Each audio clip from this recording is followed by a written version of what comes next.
The afternoon sky hung low, the kind of gray that matched the quiet ache in her chest. Amelia sat by the cafe window, her trembling fingers tracing the edge of her coffee cup. The aroma of roasted beans filled the air, but she barely noticed. Her reflection in the glass showed a woman dressed beautifully, soft curls falling over her shoulders, a beige dress that shimmered faintly in the daylight, and a fragile hope in her eyes. But what the reflection didn't show was the cold metal of the wheelchair beneath her. It was her first date in years. Her heart had raced all morning, not just from excitement, but fear.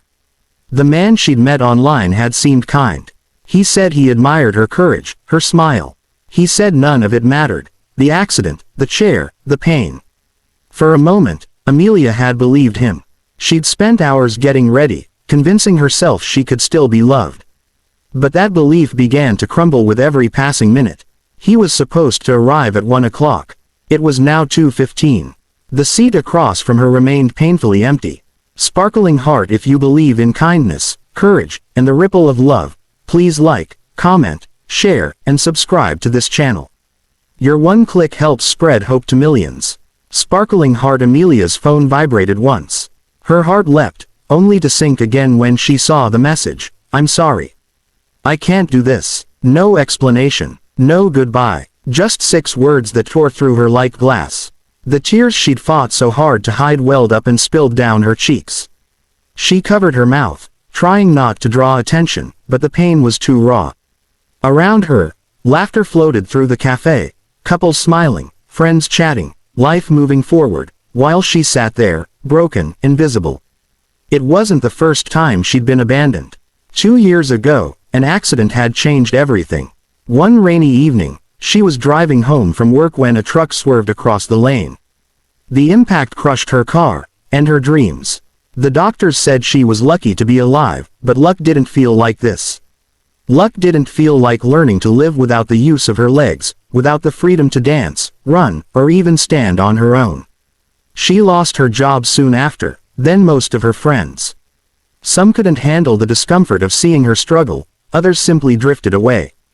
Her parents lived in another city, and she hated being a burden.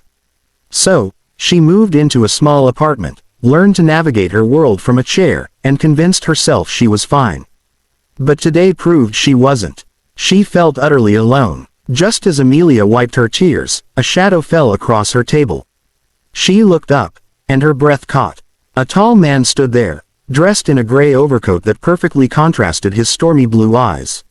He wasn't looking at her the way others did, not with pity, not with curiosity, but with quiet concern.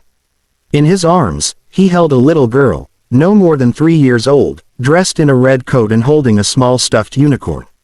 The girl's pigtails bounced as she shifted, her wide eyes fixed on Amelia. "Hi," the man said gently, his voice deep and calm. "I hope we're not disturbing you. My daughter wanted to say hello."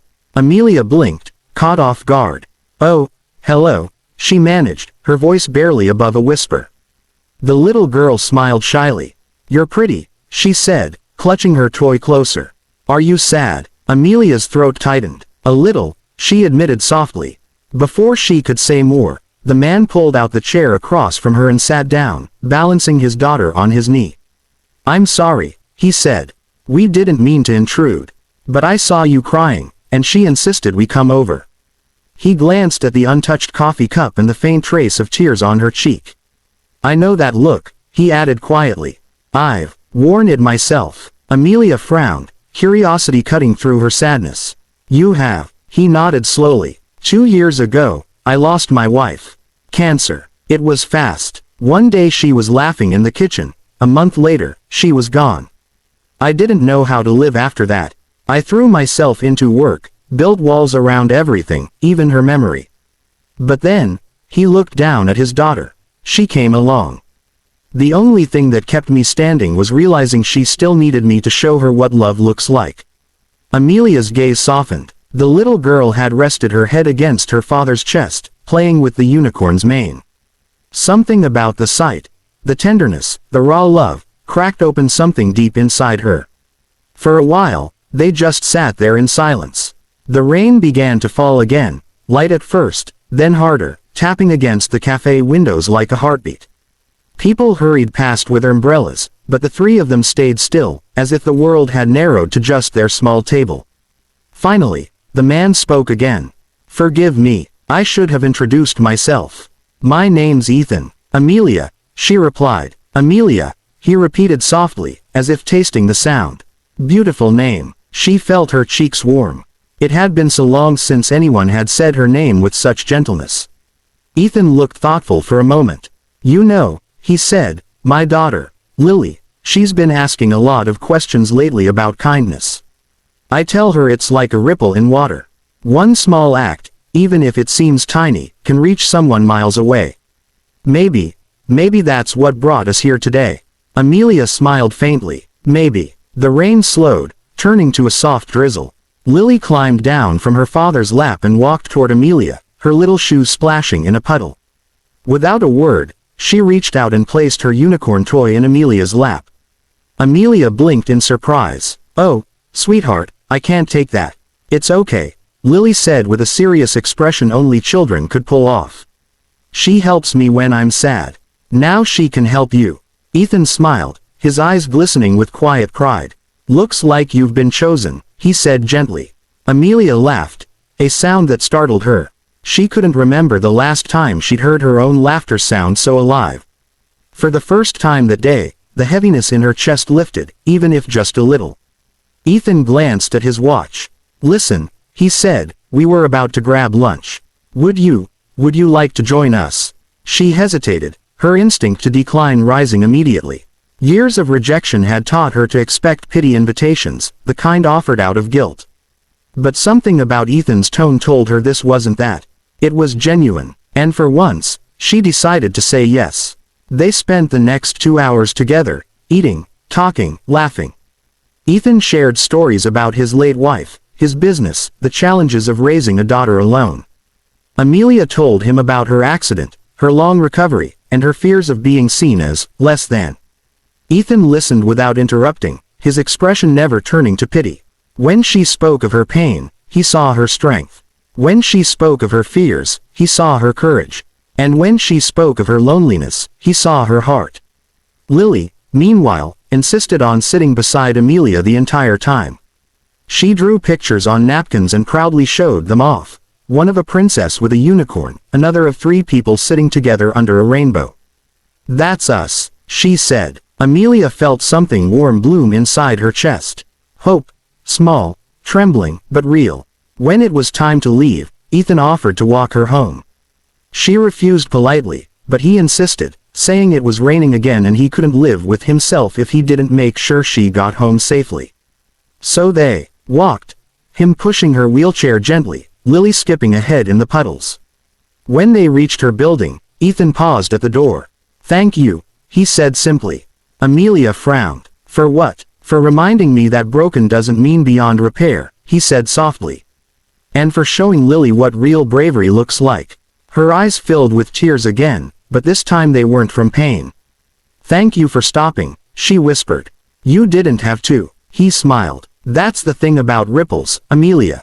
You never know which one will come back to you." That night, Amelia couldn't sleep. She lay awake, staring at the ceiling, her heart full of emotions she couldn't name. For the first time in years, she didn't feel invisible. She felt seen. Over the following weeks, Ethan and Lily visited often. Sometimes they brought flowers, sometimes coffee, sometimes just laughter. Slowly, Amelia began to step, or rather, roll, back into life. She started painting again, something she'd loved before the accident.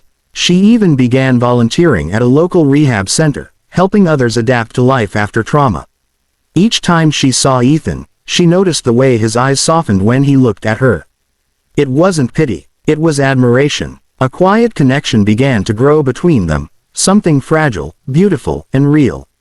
Months passed, and one spring morning, Ethan invited her to a park near the river. Lily ran ahead, her laughter echoing like wind chimes. Amelia watched her, smiling, unaware that Ethan had stopped beside her, holding something small in his hand. It was the same unicorn toy Lily had given her that rainy afternoon, now cleaned and tied with a tiny silver ribbon. "She wanted you to have it back," Ethan said. "Said it's time it brings someone else joy." Amelia looked up, tears shimmering in her eyes. It already has, she whispered. Ethan knelt beside her, his voice barely above the sound of the river. You've changed my life, Amelia. You taught me that love doesn't heal what's broken, it grows around it, makes it whole again. And I don't want to imagine my life without you in it. Her heart skipped a beat. She reached for his hand, and in that moment, the world around them seemed to hold its breath. The little girl's laughter carried across the water, the sunlight danced on the surface, and for the first time in forever, Amelia felt free. Dizzy, if this story touched your heart, please like, comment, and share this video. Subscribe for more true stories that remind us love can find us even in our darkest moments. Dizzy, speech balloon before you leave. Tell us in the comments, do you believe one kind act can change a life? We'd love to hear your thoughts.